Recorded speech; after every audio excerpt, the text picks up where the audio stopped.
This is 5.6 of algebra. So we're going to talk about parallel lines and perpendicular lines. So parallel lines are lines that never intersect. So we've got a picture here. So they just keep going and going and going, and they're never going to cross paths. They'll always be the same distance apart. And something special about parallel lines, or something that shows us that they're parallel lines, is that parallel lines have the same slopes.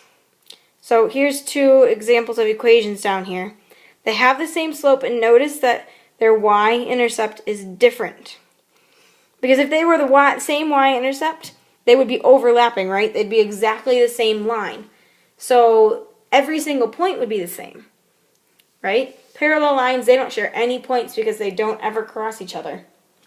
Whereas if you have two of the same lines, they're going to be right on top of each other, and they're going to have every single point in common.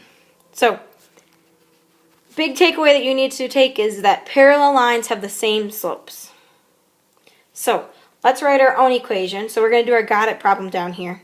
It says a line passes through -3, -1, and is parallel to the graph of y equals 2x plus 3. So write an equation of the line in slope intercept form. So we need to be parallel to this line and go through that point. Well, what is the slope of this equation here? Remember, we're in slope-intercept form, y equals mx plus b. So our slope is the number in front of the x. So our slope is 2. So if we're going to write our own equation, we know that our slope has to be 2. So we've got 2x plus b, but we don't know what our b is. If you think back to when we were writing equations on our own, we did this sort of thing, we know that it goes through this point. So I can plug that point into that equation. So I'm going to plug in -1 for y, and I'm going to plug in -3 for x. So we get -1 is equal to -6 plus b, and I'm solving for b, so I'm going to add 6 to both sides, and I get that b is equal to 5. That's not my final answer. My final answer needs to be an equation. So I'm going to plug that b back into this equation here. Oops, that one there, right, where I put my slope in. So our equation is y equals 2x plus, and then instead of the b, I'm going to plug in my 5. So y equals 2x plus 5. Okay, perpendicular lines. Perpendicular lines are lines that intersect, and they form a 90-degree angle where they intersect. So all those are 90 degrees. And they also have something special about their slope. Their slopes are opposite reciprocals. So an opposite reciprocal is when you flip the fraction and you change the sign. So let's say I have a slope of 2/3. To figure out what the opposite reciprocal is, I'm going to flip it. So I get 3/2. And this one was positive, so this one over here is now negative. So these two slopes, those are opposite reciprocals. And there's something special about them. They multiply to be -1. 2/3 times -3/2. So on the top we get 2 times 3, which is 6. On the bottom we get 2 times 3, which is 6. And a positive times a negative is a negative. -6/6 is the same thing as -1. So perpendicular lines, if you take their slopes, you can multiply them to be -1. Let's try one more. Let's say we have a slope of 3. Well, how do I flip that? Well, let's write it as a fraction. How do we write 3 as a fraction? We can write that as 3/1. Now we can flip it to make it 1/3. This one was positive, so this one is negative. So 3, or 3/1, and -1/3 are opposite reciprocals. So we're going to skip problem 2. We'll come back to it. We're going to go to problem 3 first. So we wrote an equation of a line that's parallel to another line. Now we're going to do that same sort of thing, but this time we're going to do perpendicular. So we need to go through this point and be perpendicular to this equation. So first thing we should do is, what's the slope of this equation? Remember, it's in slope-intercept form, y equals mx plus b. So our slope, is 2. That's not the slope we're going to use. Remember, we're doing perpendicular, and that's the opposite reciprocal. So we're going to need to change this. We're going to need to flip it first. So I can't really flip 2, but if I write it as a fraction, 2 over 1. Now I can flip it. I flip it and I get 1/2. This one was positive, so this one is negative. So our new slope is negative 1/2. So y equals mx plus b. I know that my slope is going to be negative 1/2. But I don't know what b is. Remember, so now you're kind of doing the exact same thing you did for your parallel lines, right? There's just a little bit more work to figure out what your slope is, but then we plug in the point. So 8 is equal to negative 1/2 times 1 plus b. That's 8 is equal to negative 0.5. I'm going to change it into a fraction. Plus b. And I need to get b alone, so I'm going to add 0.5 to both sides. And I get that b is equal to 8.5. That's not my final answer. I need to plug that back in to my equation. So I get y equals negative 1/2 x plus 8.5. Okay, so let's go back here.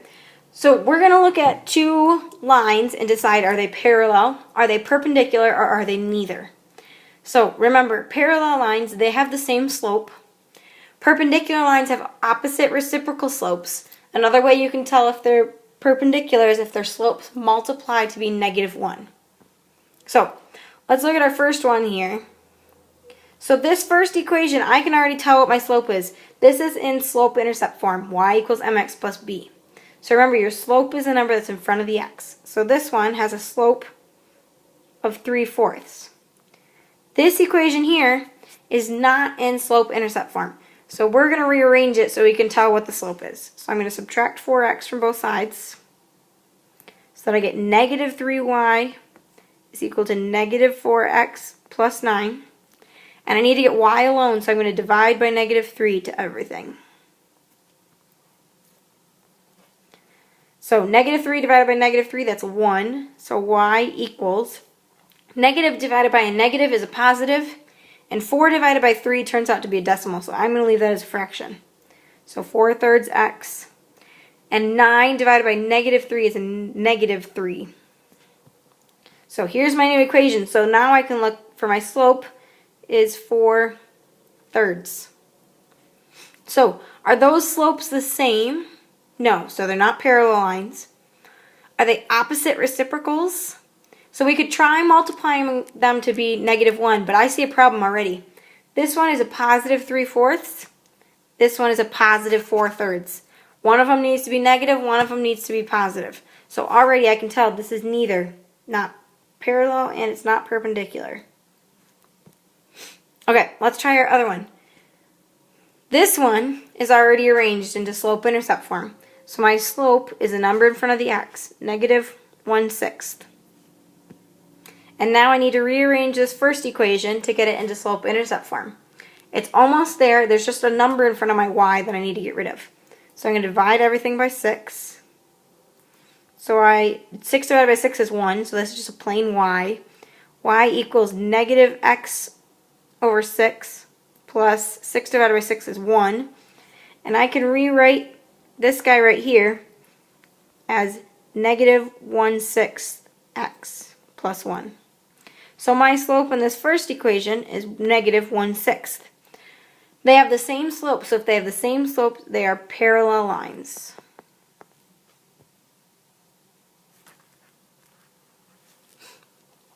Okay.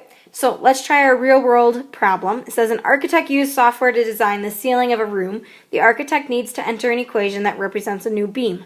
The new beam will be perpendicular to the existing beam, which is represented by the red line. So there's our existing beam. The new beam will pass through the corner represented by the blue point. So they work out that problem going through the blue point. And then our got it problem says, what equation could the architect enter to represent a second beam whose graph will pass through the corner at 0, 10? So 0, 10 is right here. And we want to be parallel to the existing beam. So we want to be parallel to the beam and go through that point. So the first thing I need to do is figure out what is the slope of this existing beam. So I'm just going to count it. I'm going to start down here If I go up 2 and over 1, 2, 3. And remember, I'm going negative, right? We went up and to the left. So the slope is negative 2/3. So m equals negative 2/3. And we want to go through the point 0, 10. So we're talking about parallel lines, so I'm going to use that exact slope. I don't need to change it. If we were doing perpendicular lines, I would need to change that slope. So y equals mx plus b. So I can plug in my slope. Y equals negative 2/3 x plus b. And then I'm going to plug in that point. So I'm going to plug in 10 for y. I'm going to plug in 0 for x. So I get 10 is equal to negative 2/3 times 0 is just 0 plus b. So b is equal to 10.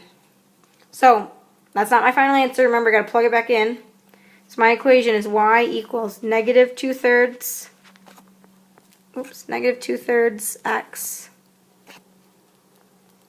plus 10. There we go. There's your homework.